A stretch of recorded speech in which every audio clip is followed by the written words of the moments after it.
Əzizlər, ehtiyac yoxdur bunları demək. Sadəcə olaraq bugünün söhbətidir.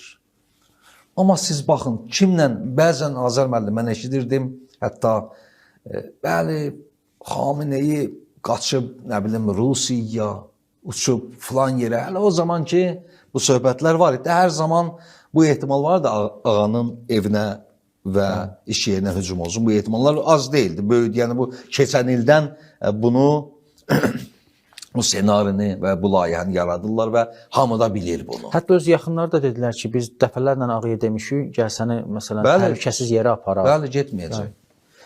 Bəli. Mənim həqiqətən o vicdanıma, qeyrətimə toxunurdu bu sözləri eşidəndə bir dənə Azərbaycanlıdan, bir Azərbaycan şəbəkəsindən ki, siz həqiqətən tanımırsınız. Yəni bu qədər acizsiniz ki, rəhbəri tanımırsınız siz. Rəhbər məgər Səddamdır ki, üzr istəyirəm, kanalizasiyadan çəkib çıxarsınlar bayrağı. Rəhbər məgər Bəşşar Əsəddir ki, qoyub qaçsın Rusiyaya. Rəhbər məgər məlun Allahın lənətinə və qəzəbinə gəlsin.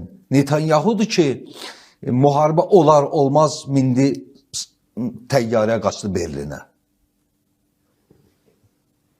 O, İmam Xümeyninin tərbiyə elədiyi şagirddir. İmam Xümeyni 8 il döyüşdə dəfələrlə ona dedilər ki, sənin üçün xüsusi pənah hazırlayaqsan ora bırak, qəbul etmədi. Dedi, mənim millətim bombanın altında. Buna deyirlər rəhbər. Həzrəti Əli əleyhissalam döyüşdə özü qabaqda olurdu. Peyğəmbər döyüşdə özü qabaqda olurdu. Meydanda olurdu. Özləri zərbələnirdi. Bəzilərində də belə bir irad yaranır ki, ağanın məsələn rəhbərin getməməyi və şəhid olmağı o zəif nişanəsidir. Əslində bu zəiflik nişanəsi deyil, bəlkə fədakarlıq nişanəsidir. Getməməyi yox, getməməyi ki, şübhəsiz o cürdür. İndi məsələn nə üçün müdafiə oluna bilmədi? Onlar başqa məsələlərdir. Yəni müharibədir qardaşım, əzizim, müharibədir. Netanyahunun evini Allahın köməyi ilə vurdular, vuracaqlar da, inşallah Trump'ın da vuracaqlar və Allahın lənətinə gəlsinlər. Söhbət budur ki, qalsın içində onlar da ölsün. Onlar qalmır, siz bir dənə qoy deyin bunu, adam deməsə ürəyi partlayır, bunu deməsə. Biz müşahidə edirik, burada yaşayırıq.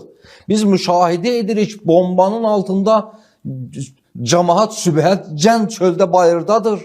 Bir dənə səs eşidən kimi hamısı üzr istəyirəm, sıçan deşiyində gizlənirlər. Sıçan dəliyində gizlənirlər. Bilmirəm, görsədirlər sizə, sansur edirlər, görsədmirlər. Allahın